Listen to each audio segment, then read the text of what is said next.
दोस्तों ये हमारे पास यॉर्क का 10 टन का पैकेज यूनिट है 410 में। तो इसको आज हम ठीक करेंगे जो इसमें प्रॉब्लम में है। ये कंप्रेसर की वायरें कटी हुई है। 10 टन का हमारा कंप्रेसर है 410 में। 208 से 220 वोल्ट पे ये काम करेगा, जो कि हमारा ये कंप्रेसर है 10 टन का। और ये सामने कंडेंसर मोटर अभी आपको जो दिख रही थी वो थी। और ये हमारा रेडिएटर साइड पे हो गया, जैसे हवा खींचता है। देख सकते हैं कितनी मिट्टी लगी हुई, गंदा है। और ये हो गया ब्लोअर वाली साइड पे, इधर से हवा निकलती है। यॉर्क का है 10 टन का। और ये हमारा हो गया वायरिंग बॉक्स। देख सकते हैं सारी वायरें कटी पटी हुई हैं। और ये हमारा सर्किट बोर्ड बाहर निकला हुआ है। सारी वायरें कैसे इसकी कटी हुई हैं, तो इसको भी हम ठीक करेंगे। ये हो गया कंडेंसर हमारा, जो कि काफ़ी गंदा है और काफ़ी इसकी कंडीशन पुअर है, ख़राब है यानी। और ये हमारा हो गया कंडेंसर मोटर।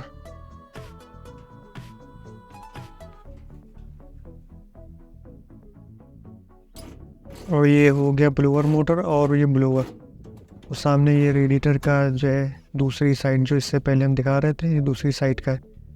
पेंशन वाला आपको दिख रहा होगा सामने कॉर्नर में। ये इसकी डिटेल नेम प्लेट, यानी जिसके ऊपर सारी डिटेल लगी। यूनिवर्सल मोटर है, कहीं भी आप यूज़ कर सकते हैं। 50 हर्ट्ज़ पे और 60 हर्ट्ज़ पे दोनों पे काम करेगा।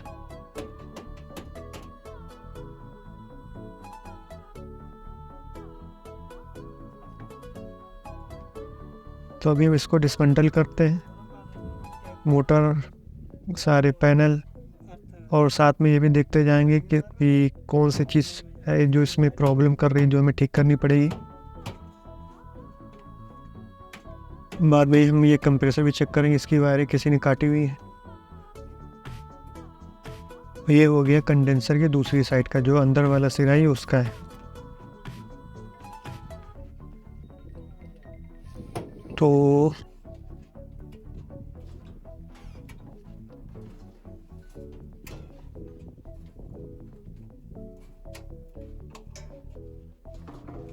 ये सामने कंप्रेसर, ये ब्लोअर मोटर हो गया, ये वायरिंग बॉक्स हो गया। तो सारी चीज़ें अभी आपने देख ली और डिसमेंटल भी हम करते जा रहे हैं। और सामने देख पा रहे हैं हमारी कंडेंसर मोटर बाहर निकल चुकी है। ये ड्रेन लाइन हो गई जहाँ से हमारा जो है पानी निकलता है।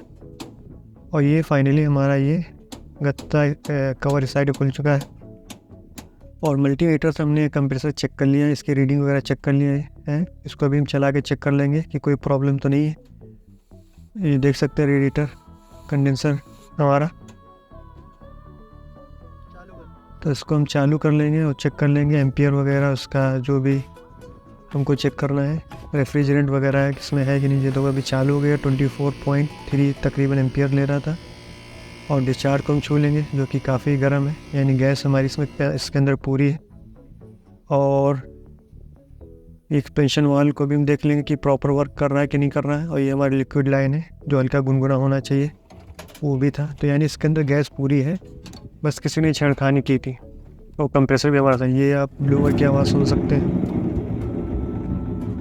ब्लोअर में काफ़ी आवाज़ है। और ये हमारी ब्लोअर मोटर, जो कि सही, इसमें कोई आवाज़ नहीं। तो इसको हम खोल लेंगे, बाहर निकाल लेंगे, बेयरिंग चेंज कर लेंगे, क्योंकि बाहर निकाल लेंगे तो बेयरिंग आसानी से चेंज हो जाएगी।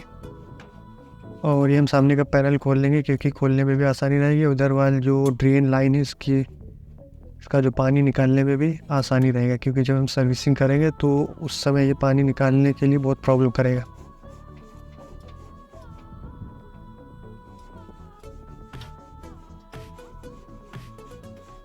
इसके अंदर 4 नट बोल्ट लिखे हैं, खोल करके हम इसको बाहर निकाल लेंगे।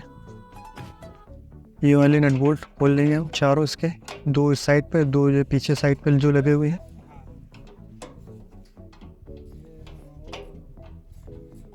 इसके ऊपर इसकी जो है कुछ डिटेल लिखी हुई है।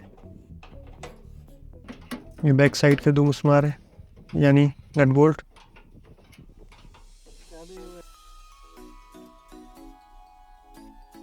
इस साइड के दोनों खुल गए हैं और उस साइड के भी दोनों खुल गए हैं।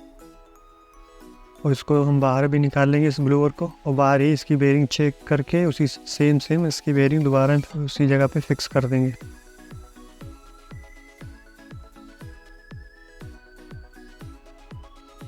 ये भी काफ़ी गंदा है हमारा। और ये हमने फाइनली इसकी बेयरिंग निकाल ली बाहर। इसका साइज हम देख लेंगे और बाद में क्यों लगा दें। देख सकते हैं कितनी ग्रीस किसी ने भरी हुई इससे पहले, यानी ये आवाज़ कर रहा होगा तो ग्रीस इसमें लगा दी गई।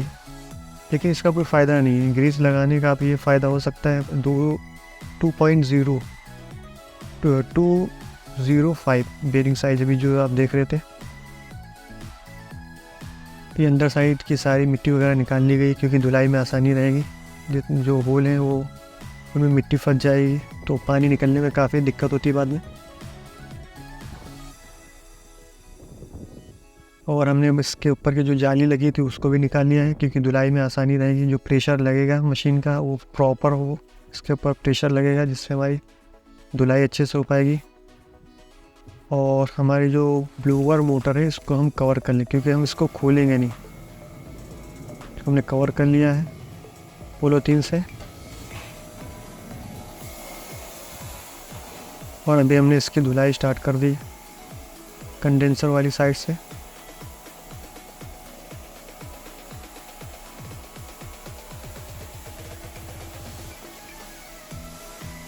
जितनी अच्छी आप इसकी धुलाई कर लेंगे, सर्विसिंग यानी करेंगे, उतना ही आपको जो है इसका परफॉर्मेंस अच्छा आपको मिलेगा और इसकी लाइफ बढ़ जाएगी। देख सकते हैं प्रेशर कितना अच्छा है, पानी का प्रेशर बाहर तक आ रहा है दूसरी साइड पे यानी।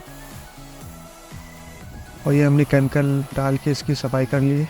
देख सकते हैं कितना कचरा बाहर से निकाल रहा है। ये कूलिंग कॉइल की तरफ से धुलाई हो रही है और कंडेंसर वाली साइड पर हमने केमिकल लगा लिया है। इसको सारा हम अच्छे से धुलाई करेंगे क्योंकि ये बाद में लगने के बाद सर्विसिंग इसकी नहीं हो पाती। सालों साल ये चलते रहते हैं लेकिन इसकी सर्विसिंग नहीं होती। इस वजह से हम प्रॉपर जो है इस पर काम करेंगे धुलाई के लिए। कोई इसमें कुछ यानी इसके धुलाई में कोई कंप्रोमाइज़ नहीं करनी है।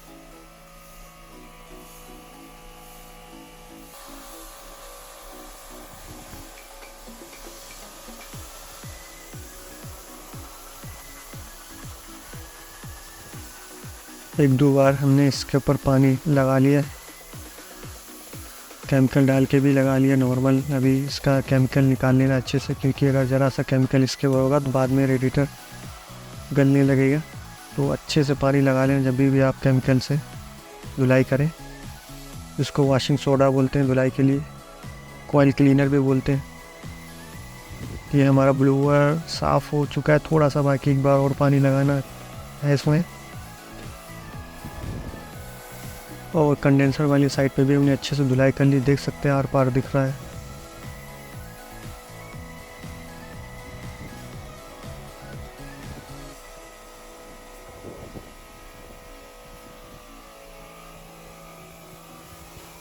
और ये देख सकते हैं इधर की भी हमने सफाई कर ली। कंप्रेसर वाली साइड पे सारी मिट्टी निकाल ली। अभी सिर्फ थोड़ा सा हमारा बाकी है कूलिंग कॉइल इवेपोरेटर। देख सकते हैं नीचे कितनी मिट्टी निकल रही है, जबकि हमने एक दो बार इसके ऊपर पानी यानी प्रेशर मार चुके फिर भी ये इतना गंदा है। फिर भी इसको धुलेंगे अच्छे से जब तक ये गंदगी निकलती रहेगी।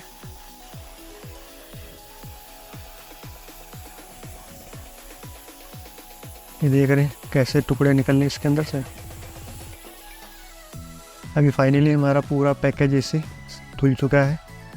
अभी हम इसको छोड़ देंगे पूरी रात, पानी इसका निचड़ जाएगा, सूख जाएगा, फिर अगले दिन इस पर हम काम करेंगे। जो जो हमें फॉल्ट हमें अभी ढूंढे मिले हैं, जो कि ब्लोअर की बेयरिंग है वो हम उसको चेंज करेंगे। कंप्रेसर हमने हालांकि चेक कर लिया है। वायरिंग का काम बाकी है, जो उसमें प्रॉब्लम है या फॉल्ट है इसको भी हम ठीक करेंगे। और हमने ट्रांसफार्मर और ये सर्किट बोर्ड फिक्स कर लिया है और कॉन्टेक्टर हमने सारे खोल लिए। और जो इसके अंदर पानी था हमने अच्छे से सुखा लिया है ब्लोअर लगा करके। और फिर ये पूरी पूरे 12 घंटे ये ऐसे पड़ा हुआ है, तो उसका पानी वैसे भी सूख जाता है, लेकिन फिर भी हमने ब्लोअर लगा लिया है, सुखा लिया है। और कॉन्टेक्टर हमने सारे खोल लिए हैं। कभी भी आप अगर वायरिंग बॉक्स में काम करें तो लाजिम कॉन्टेक्ट पॉइंट जो होते हैं कॉन्टेक्टर के, इसको अच्छे से साफ़ कर लेना है, क्योंकि यही आपके जो पॉइंट बनाते हैं, अगर ज़रा से इस पर कार्बन लगा होगा तो ये ख़राब हो जाएंगे। तो हमने देख सकते हैं खोल करके रख लिए हैं। अभी हमने इस सारे कॉन्टेक्टर फिक्स कर लिए हैं, लगा लिए हैं। ये पहला वाला बड़ा वाला कंप्रेसर का था, उसके बगल वाला ब्लोअर का, फिर ये कंडेंसर का। अभी कुछ वायरें बाकी हैं लगाने के लिए, वो भी हमने लगा ली। अभी वायरिंग तकरीबन हमारी सारी कंप्लीट हो चुकी है, पूरा फाइनल हो चुका है। हमने ट्रांसफार्मर लगा लिया, सर्किट फिक्स कर लिया, जो वायरें कटी हुई तो वो भी हमने जॉइंट लगा लिए।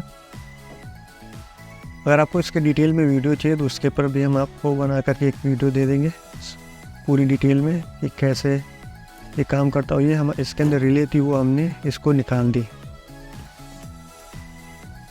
डायरेक्ट ही। अभी हम इसको चालू करेंगे, उस रिले को हम निकाल करके फेंक देंगे। देख सकते हैं कंडेंसर कॉइल हमारा पूरा सूख चुका है, जो कि पूरी रात पड़ा रहा है।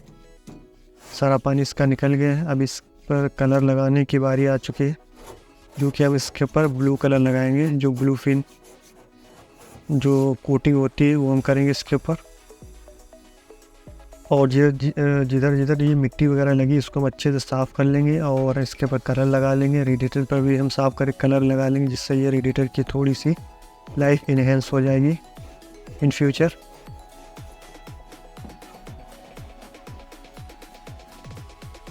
सिल्वर कलर तकरीबन एक कोट लग चुका है, बाकी थोड़ा सा बाकी वो भी लगा लेंगे। और नीचे इधर वाले ग्रे कलर मार लेंगे, बाद में फ़िल्टर लगा के फिक्स कर लेंगे इसको। ये हमने फ़िल्टर कलर करके साफ़ करके लगा लिए, नीचे ग्रे कलर भी लगा लिया है। फाइनली ये इस साइड का हमारा काम पूरा हो चुका है। देख सकते हैं पहले कितना गंदा था, अभी कितना साफ़ हो गया है। यही थोड़े थोड़े काम AC की लाइफ बढ़ाते हैं। और फाइनली हमने ब्लोअर भी लगा लिया, इस साइड पे भी हमने कलर मार लिया है, जो इवेपोरेटर का रो है। ये अक्सर ये इधर पानी रहता है तो इसके ऊपर लीकेज के चांसेस रहते हैं, कार्बन आ जाता है, तो उसके लिए हम कलर लगा लेते हैं। और हमने ब्लोअर की बेरिंग चेंज करके इसको फिक्स कर लिया है और बेरिंग में ग्रीस लगा लिए क्योंकि यहाँ पे मॉइस्चर रहता है तो बेरिंग ख़राब होने के चांसेस जल्दी हो जाते हैं, तो उसके लिए हमने ग्रीस लगा लिया है। और उसको चारों नट बोल्ट फिक्स करके उसको हमने बेरिंग्स की बेल्ट लगा ली। इधर का भी काम हो चुका है। अभी हमारा इस साइड पे थोड़ा सा काम बाकी है, जो कि कलर लगाना है, रेडिएटर पे कोटिंग करनी। देख सकते हैं हमने गोल्डन कलर इसके ऊपर लगा लिया है, कितना अच्छा लग रहा, खूबसूरत।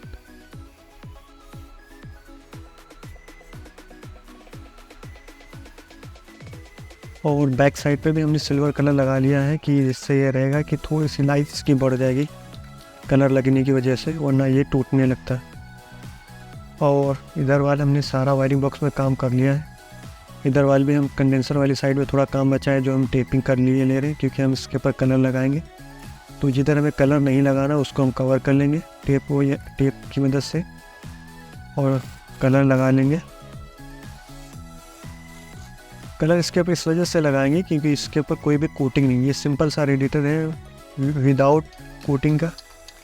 तो आपने अक्सर देखा होगा कि कुछ रेडिएटर अभी जो आते हैं गोल्डन फिन में आते हैं, ब्लू फिन में पहले आते थे, और कुछ ब्लैक में भी आ रहे हैं LG वगैरह के कुछ मॉडल में, और कुछ जो है सी ग्रीन में अभी आ रहे हैं। तो उससे यह रहता है रेडिएटर की लाइफ जो है काफ़ी जो है ज़्यादा यानी बढ़ जाती है और रेडिएटर जल्दी ख़राब नहीं, क्योंकि ये जो वेदर में नमक होता है, मॉइस्चर होता है, जिसकी वजह से रेडिएटर या एल्युमिनियम फिन जल्दी ख़राब होने लगती है। तो ये कोटिंग लगने से लाइफ काफ़ी इसकी बढ़ जाती है और जो असर होना होता है वो देर में असर करता है, जिससे हमारी लाइफ रेडिएटर की काफ़ी बढ़ जाती है। तो इसी वजह से इसके ऊपर कोटिंग की ले रहे हैं ब्लू, इसके अंदर इपॉक्सी टाइप का मिक्स करके ब्लू कलर से ये काफ़ी अच्छा भी लगने लगता है और लाइफ भी काफ़ी रेडिएटर की बढ़ जाती है। और परफॉर्मेंस पे इसके ऊपर कोई फ़र्क नहीं पड़ता है अगर आपने अच्छे से साफ़ कर लिया है। और कोटिंग अगर ज़्यादा आप मोटी कर देंगे तो फिर इसके ऊपर परफॉर्मेंस में आ जाएगा फ़र्क, लेकिन गंदा अगर है तो परफॉर्मेंस में मतलब आपका इफ़ेक्ट पड़ेगा और जल्दी ख़राब होगा। लेकिन ये कोटिंग अगर हल्की आपने अच्छे से कर ली है तो इस परफॉर्मेंस पे कोई ज़्यादा फ़र्क नहीं पड़ता है, बल्कि आपका फ़ायदा ही फ़ायदा है।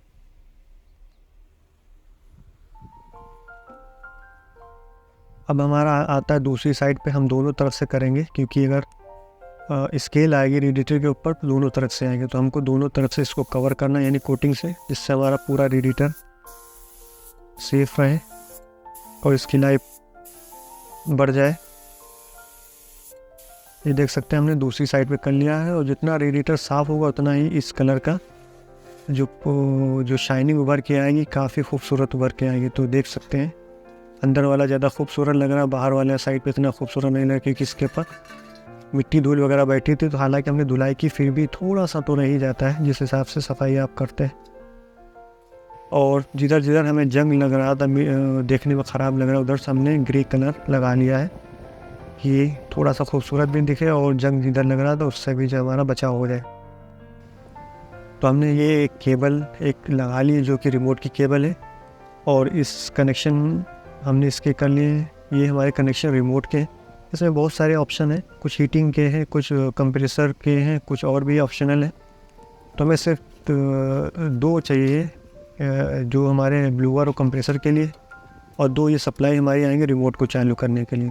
तो बेसिकली आर और सी हमारा रिमोट को चालू करने के लिए जो सप्लाई आएंगी 24 वोल्ट, और जी और वाई हमारा कंप्रेसर, वाई हमारा कंप्रेसर के लिए है जो हमारा कमांड रिमोट से सर्किट पर जाएगा, और जी हमारा ब्लूअर को चालू करने के लिए, ये भी हमारा रिमोट से सर्किट पे कमांड आएगा। और हमको कनेक्शन सेम सेम लगा लेने हैं, आपको आगे पीछे नहीं करना, वरना जो है सिस्टम प्रॉपर वर्क नहीं करेगा, या कंप्रेसर या ब्लूअर हमारा सही से या चालू ही नहीं होगा अगर कनेक्शन गलत लगे होंगे। तो ये चीज़ का ख़ास ख्याल रखना है, जो हमें इधर लगाना वही सेम सेम उस सर्किट पे भी लगाना है, और रिमोट पे भी सेम सेम लगाना है।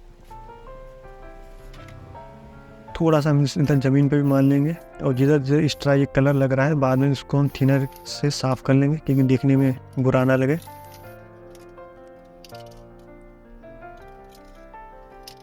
और ये हमने ब्लैक जाली जो हमने खोली थी, इसको हमने साफ़ कर लिया था, ब्लैक कलर मार लिया, देखने में थोड़ी शाइनिंग अच्छी आ जाएगी।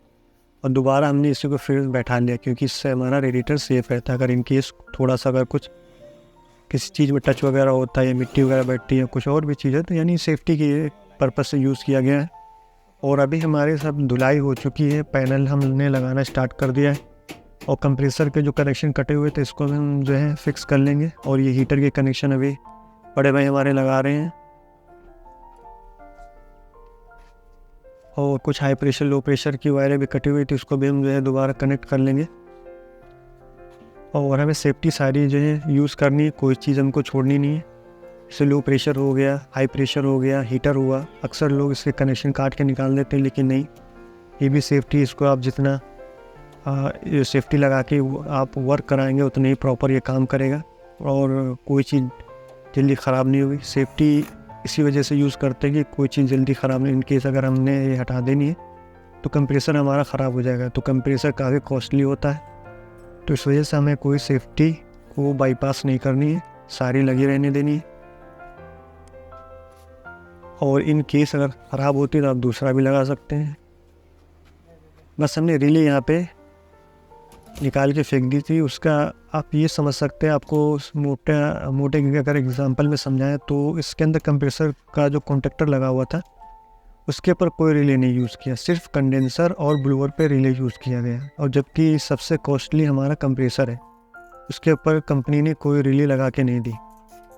तो आप समझ सकते हैं कितना ये ज़रूरी है। इस वजह से आप यानी समझाने के तौर पे आप समझ सकते हैं कितना ये ज़रूरी था ये रिले का। और रिले का प्रॉब्लम काफ़ी आता है, अगर प्रॉपर आपका जो सिस्टम सही से आपने अगर काम किया है तो कोई इस पर जो है यानी प्रॉब्लम नहीं आता। अगर एम्पियर इतना ज़्यादा कोई डिफरेंट नहीं आएगा अगर आपने जो है हर चीज़ सेफ्टी का यूज़ किया।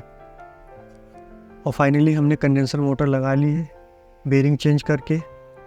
हमें हर चीज़ का बेरिंग चेक करना है, बेरिंग अगर प्रॉपर काम कर रहा है, सही है, तो आप नया चेंज कर, लेकिन अगर चेंज कर लेंगे तो आपके लिए प्लस पॉइंट है। और कंप्रेसर भी हमने साफ़ करके सारे कनेक्शन फिक्स करके अभी हमने इसका बैक साइड वाला जो पैनल है कि इसको भी बंद कर देना है, क्योंकि इसके अंदर गैस पूरी है। हमने पहले इसका चेक कर लिया था, इसके अंदर गैस ये लॉस होने के चांसेस बहुत ही कम रहते हैं, क्योंकि ये पैकेज वगैरह हमें ऐसा होता नहीं, क्योंकि जैसे हमारा विंडो एसी होता है वो सारे कनेक्शन उसके अंदर एक फिक्स होते हैं, यानी उसमें कोई लीकेज के चांसेस नहीं होते। अगर स्प्लिट से अगर ये कंपेयर करें, स्प्लिट एसी का कंपेयर करें, अगर एक बार उसमें आपने खोला है तो उसमें गैस लॉस होने के चांसेस रहते हैं। इसमें ऐसा नहीं है, अगर लीक होगा तो उड़ जाएगा, अगर नहीं है कहीं से लीक तो गैस पूरी होगी। तो इस वजह से हमने इसको बंद कर लिया है, गैस चेक करने की ज़रूरत नहीं, हम एम्पियर से ही इसकी गैस चेक कर लेंगे। तो हमने सारे कनेक्शन कर लिए हैं, सप्लाई इसमें लगा दी है मेन लाइन में, इसमें रिमोट हमने सेट कर लिया है। अभी बारी आती है इसको चालू करके चेक करने की कि प्रॉपर ये वर्क कर रहा है कि नहीं कर रहा है, कितना एम्पियर ले रहा है, क्या है रेफ्रिजरेंट है, कितनी कूलिंग है, हर चीज़ अपना काम कर रहा है कि नहीं कर रहा है। अभी हमने यहाँ से टॉगल स्विच से इसको ऑन किया, देख सकते हैं सर्किट पे सप्लाई आ चुकी है जो कि ग्रीन लाइट जल रही है। और अभी हम इसको सिर्फ ब्लोअर पे डाल के ब्लोअर चेक करेंगे, फिर सारा कुछ चेक करने के बाद फिर कंप्रेसर यानी कूल मोड पे डाल के चेक करेंगे। तो रिमोट से यहाँ हम ये साइड वाला, ये फैन वाला हम ऑन कर लेंगे, और इस साइड वाला हमारा कूलिंग हीटिंग के लिए देखो ब्लोअर चालू हो चुका, 9.7 एम्पियर ले रहा है। और ये हमारा फर्स्ट वाला कंप्रेसर का, ये बीच वाला ब्लोअर का, उसके बगल वाला कंडेंसर का कॉन्टेक्टर था।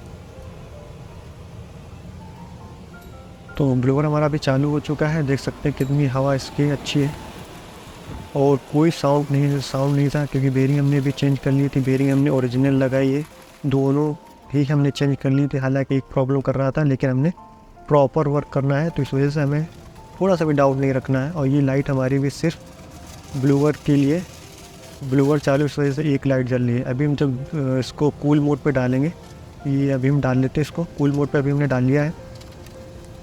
और अभी देख सकते हैं सिर्फ और सिर्फ हमारा ब्लोअर चालू है। ये अभी देखो दूसरी लाइट जली हुई जो कि हमारी रेड कलर की है, और ये हार्ट बीट में हमारा जो है ग्रीन लाइट जल रही है दो बार करके। तो यानी इसका मतलब है कि ये अभी कंट्रोल वेटिंग कर रहा है, यानी कंट्रोल का वेट कर रहा है।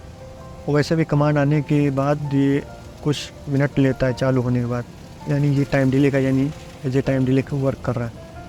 तो कमांड तो हमारा आ चुका है, अभी थोड़ा सा 2 मिनट लेगा चालू होने के लिए, ये फ़ौरन ही नहीं चालू होगा। देख सकते हैं सिर्फ C12 वाला जो हमारा कॉन्टेक्टर वो दबा हुआ है, बाकी अभी कोई कॉन्टेक्टर हमारा चालू नहीं हुआ है, क्योंकि ये भी टाइम डिले पे ये पड़ा हुआ है।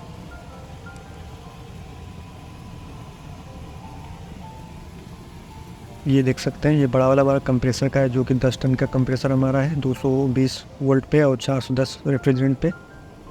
हालांकि अभी चालू ही होने वाला है, क्योंकि अभी काफ़ी 2 मिनट के ऊपर हो चुका है। 2 मिनट या 5 मिनट तकरीबन लेता है चालू होने के लिए।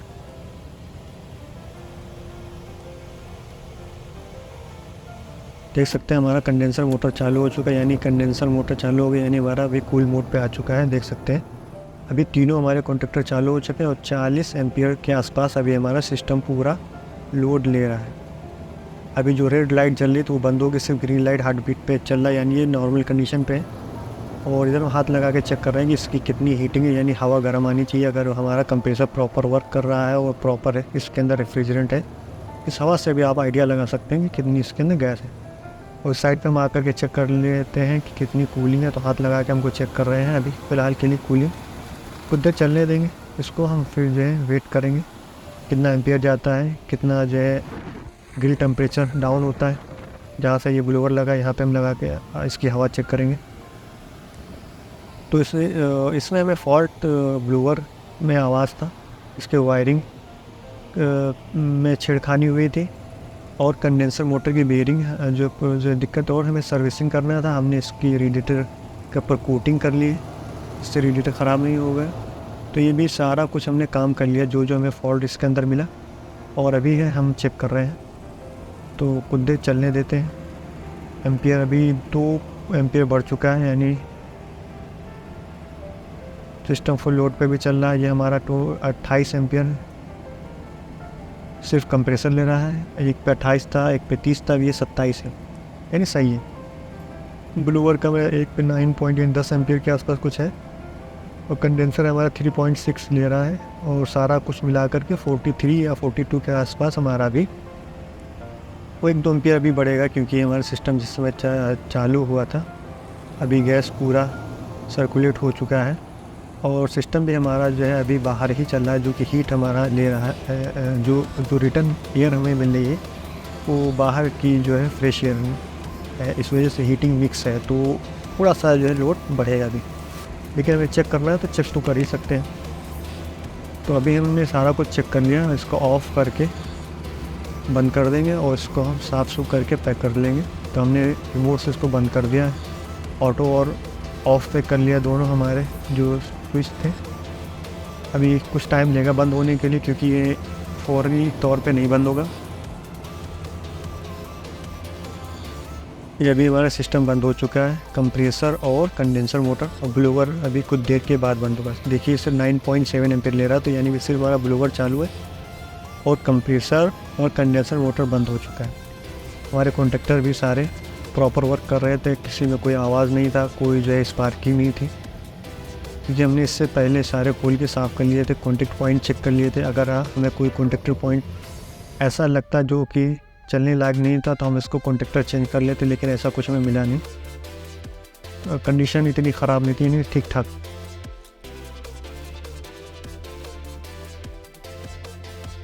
तो अभी हमने चेक करके बंद कर लिया है। थोड़ी सफाई वगैरह बाकी वो हम कर लेंगे, साफ़ वगैरह करके इसके हम पर जो है पॉलीथीन से इसको कवर कर देंगे, जिससे मिट्टी धूल से हमारा एसी सेफ रहे।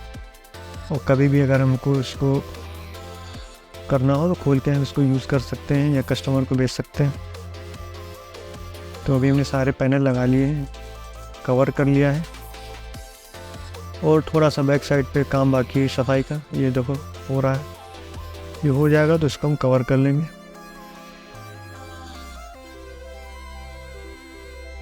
अभी हमारा कवर हो रहा है।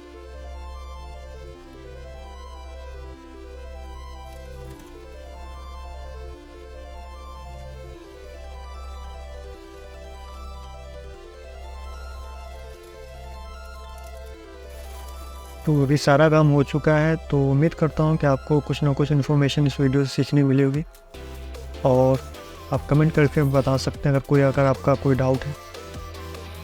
तो फाइनली हमारा एसी पैक हो चुका है और हमने इसके ऊपर टेपिंग वगैरह कर ली है। देख सकते हैं फाइनल व्यू इसका, पहले कैसा था अभी कैसा है, काफ़ी डिफरेंट आपको देखने को मिला होगा।